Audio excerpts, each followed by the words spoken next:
Lucky Bhaskar படத்தில் அந்த காலகட்டத்தில் ஃபேமஸாக இருந்த gold spot cool drinks 80s 90s பெரும்பாலும் வீட்டில் பிளாக் அண்ட் ஒயிட் டிவி தான் இருக்கும். ஸோ நம்ம ஹீரோ வீட்லேயுமே same black and white TV தான் இருக்கிற மாதிரி காமிச்சிருப்பாங்க இந்த படத்தில்.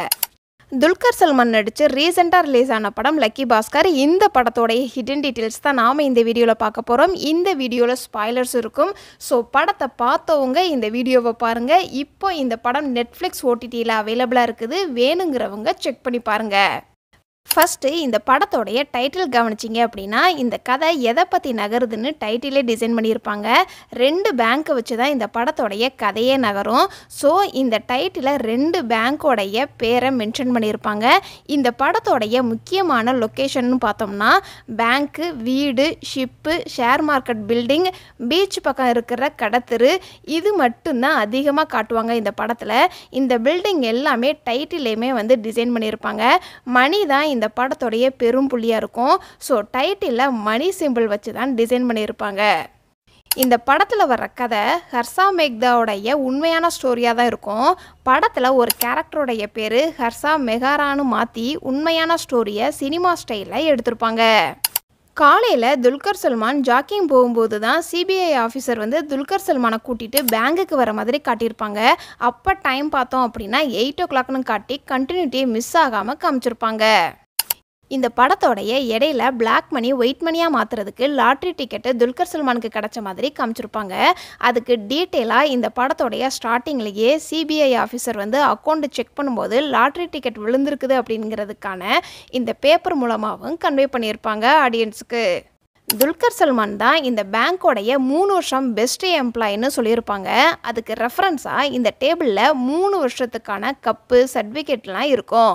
துல்கர் சல்மான் ஒருத்தர்கிட்ட கடன் வாங்கியிருப்பார். கடன் கொடுத்தவர் பணத்தை கேட்டிருப்பார் ஹீரோ கிட்ட.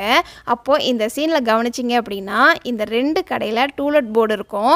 இந்த கடையில் தான் படத்தோடைய இடையில ஹீரோயின் ஒரு பிக்கிள் ஷாப் ஆரம்பிக்கிற மாதிரி காமிச்சிருப்பாங்க.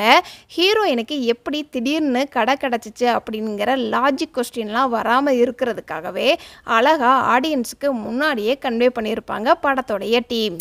துல்கர் சல்மான் நாங்கள் லவ் மேரேஜ் பண்ணியிருக்கிறோம் அப்படின்னு சொல்லியிருப்பார் ஆடியன்ஸ்கிட்ட. அப்போது ஹீரோயின் வீட்டில் ஹீரோயின் தான் நாங்கள் லவ் பண்ணுறோம் அப்படிங்கிற விஷயத்த சொல்கிற மாதிரி காமிச்சிருப்பாங்க. இதை கனெக்ட் பண்ணுற விதமாகவே ஹீரோவுடைய தங்கச்சியும் லவ் மேரேஜ் பண்ணுவாங்க. அங்கேயும் ஹீரோவுடைய தங்கச்சி தான் நாங்கள் லவ் பண்ணுறோம், கல்யாணம் பண்ணி வைங்க அப்படின்னு சொல்லியிருப்பாங்க. 2 இடத்துலையுமே லேடிஸ் தான் லவ் பண்ணுறோம் அப்படிங்கிற விஷயத்த சொல்கிற மாதிரி காமிச்சிருப்பாங்க. துல்கர் சல்மானுக்கு ஒரு மகன் இருப்பான். அவனுடைய லைஃப்லையும் சின்ன சின்ன விஷயங்களுக்கு எல்லாத்துக்குமே கஷ்டப்படுவான். எல்லாரும் மாதிரி பிறந்தநாள் கொண்டாட முடியாது, அவனால் விதவிதமான ட்ரெஸ் எல்லாம் போட முடியாது, இந்த மாதிரியெல்லாம் கஷ்டப்படுவான்.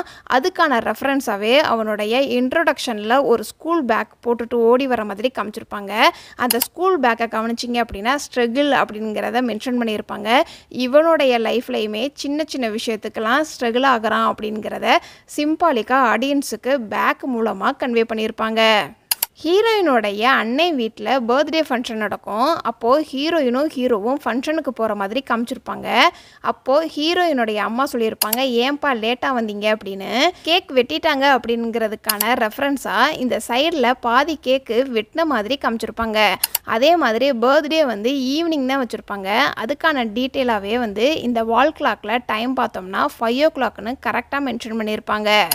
ஹீரோ ஹீரோயினுக்கு எப்போதுமே இவங்களுக்குள்ள சண்டை போட்டாலும் சரி, சாரி கேட்கும்போதும் அவங்களுடைய ஃபுட்டை எக்ஸ்சேஞ்ச் பண்ணி சாப்பிட்ற மாதிரி தான் காமிச்சிருப்பாங்க. அதுக்கான டீட்டெயிலாக 2-3 ஷாட் வச்சுருப்பாங்க. அன்னை பர்த்டே ஃபங்க்ஷனில் ஒரு சின்ன பிரச்சனை வந்துடும். அதனால் சண்டை போட்டுட்டு வெளியில் கடைக்கு சாப்பிட வந்திருப்பாங்க. அப்போ பன்னு ஷேர் பண்ணி தான் சாப்பிட்ற மாதிரி காமிச்சிருப்பாங்க. அப்புறம் ஹீரோ தப்பு பண்ணுறாரு அப்படிங்கிறத கண்டுபிடிச்சிருவாங்க ஹீரோயின். அதுக்கு சமாதானம் பண்ணுறதுக்கு லஞ்சு ஷேர் பண்ணியிருப்பாங்க. லவ் பண்ணும்போது கூட மிஸ் அண்டர்ஸ்டாண்டிங் இருக்கலாம். அப்போவுமே இவங்க டிஃபன் பாக்ஸை மாற்றி சாப்பிட்ற மாதிரி தான் காமிச்சிருப்பாங்க. 80s 90s காலகட்டத்தில் அமுல் பால் பவுடர் டப்பா, இந்த மாதிரி ஃபேஸுக்கு போடுற பவுடர் டப்பா, இதெல்லாம் ஃபேமஸாக இருக்கும். அதே மாதிரி இவங்க வீட்டு பொருள் எல்லாத்தையுமே பார்த்தோம் அப்படின்னா 80s 90s காலகட்டத்தில் யூஸ் பண்ணுற திங்ஸாக தான் காமிச்சிருப்பாங்க. இது ஒரு பீரியட் படம் அப்படிங்கிறதுக்கு ஏற்ற மாதிரி அவ்வளோ அழகாக வீட்டை டிசைன் பண்ணியிருப்பாங்க படத்தோடைய டீமு.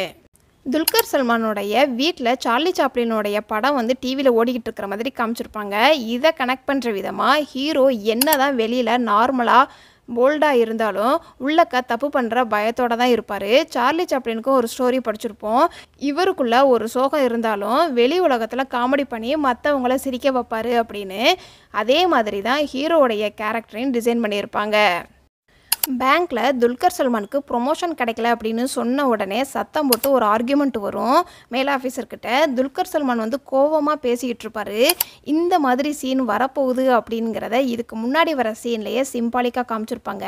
அது எங்கே அப்படின்னா, துல்கர் சல்மானுக்கு கடன் கொடுத்தவர் வந்து கோயிலில் வச்சு கடனை வாங்கின பணத்தை கொடு அப்படின்னு சொல்லி கேட்டுக்கிட்டு இருப்பார். அந்த நேரத்தில் பணத்துக்கு பதிலாக பைக்கை வாங்கிட்டு போயிடுவார். அடுத்த சீன் வந்து சத்தம் போட்டு ஒரு ஆர்கியூமெண்ட்டான சீன் வரப்போகுது அப்படிங்கிறதுக்காக லைட் அண்ட் சவுண்ட் அப்படின்னு சொல்லிட்டு சைடில் ஒரு போர்டு இருக்கும். இதை வச்சு நெக்ஸ்ட் சீனு சத்தமாக சீன் வரப்போகுது அப்படிங்கிறத சிம்பாலிக்காக காமிச்சிருப்பாங்க. ஹீரோ ஃபஸ்ட் டைம் தப்பு பண்ணும்போது கோவிலில் எல்லாத்துக்கும் முன்னாடி அவமானப்பட்டிருப்பார். அந்த நேரத்தில் எதிர்பார்த்த ப்ரொமோஷன் கிடச்சிருக்காது. அதனால தப்பு பண்ண ஆரம்பிப்பார். ரெண்டாவதாக தப்பு பண்ணுற வாய்ப்பு வந்தாலும் துல்கர் சல்மான் வந்து வேண்டாம் அப்படின்னு சொல்லிடுவார். அவருடைய மகன் வந்து இந்த மாதிரி பிறந்தநாள் கொண்டாடினது எனக்கு ரொம்ப சந்தோஷமாக இருந்துச்சுப்பா அப்படின்னு சொல்லி ஆனந்த கண்ணீர் விடுறதுனால திரும்பவும் குடும்பத்துக்காக தப்பு பண்ண ஆரம்பிப்பார். துல்கர் சல்மானுக்கு போதுமான அளவு சேலரி இருந்தாலும் திரும்ப தப்பு பண்ண வைக்கணும் அப்படிங்கிறதுக்காக படத்தோடைய டீம் வந்து அவ்வளோ அழகாக இந்த சின்ன பையன் வந்து ஸ்கூலில் ஒரு சாக்லேட் சம்மந்தப்பட்ட ஒரு விஷயம் நடந்திருக்கும். இந்த சீன் கூட கனெக்ட் பண்ணி அவர் திரும்பவும் தப்பு பண்ண ஆரம்பிக்கிற மாதிரி காமிச்சிருப்பாங்க. லாஜிக் மிஸ்டேக் வராமல் ஹீரோவுடைய கேரக்டரை அவ்வளோ அழகாக டிசைன் பண்ணியிருப்பாங்க படத்தோடைய டீம். இந்த சீனில் துல்கர் சல்மான் வந்து 10 லட்ச ரூபாயை சூர்கேஸில் வச்சு எடுத்துகிட்டு போயிருப்பார். திருப்பி 10 லட்ச ரூபாயை பேங்க்கில் வைக்கணும்.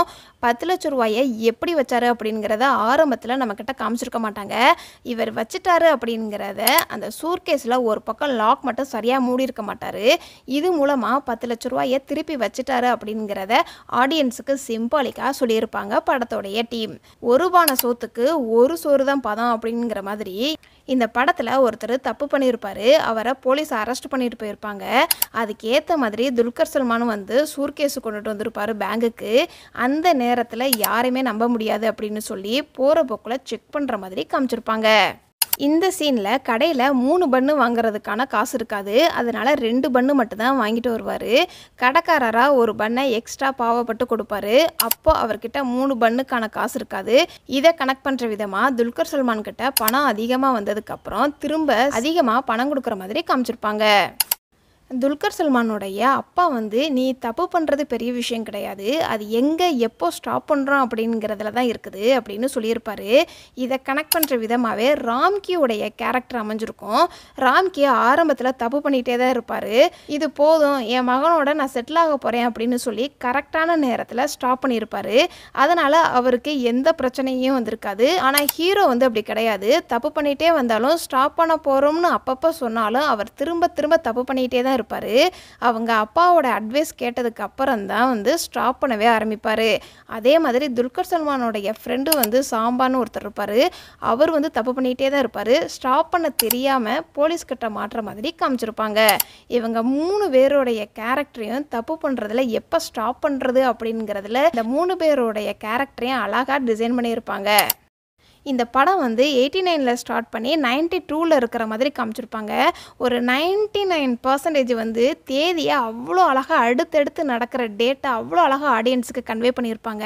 அதே மாதிரி பேங்க் ஆரம்பிக்கிற நேரம், லஞ்ச் டைமு, ஈவினிங் பேங்க் முடிகிற நேரம், Saturday off day bank closing time, இந்த மாதிரி அழகாக டயத்தையும் டேட்டையும் அவ்வளோ அழகாக மேனேஜ் பண்ணியிருப்பாங்க படத்தோடைய டீம்.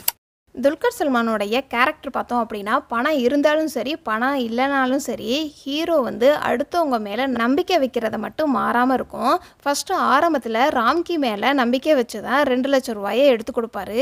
அப்பையும் கூட வரேன் அப்படிலாம் சொல்லியிருக்க மாட்டார். உங்கள் மேலே எனக்கு நம்பிக்கை இருக்குது அப்படின்னு சொல்லியிருப்பார்.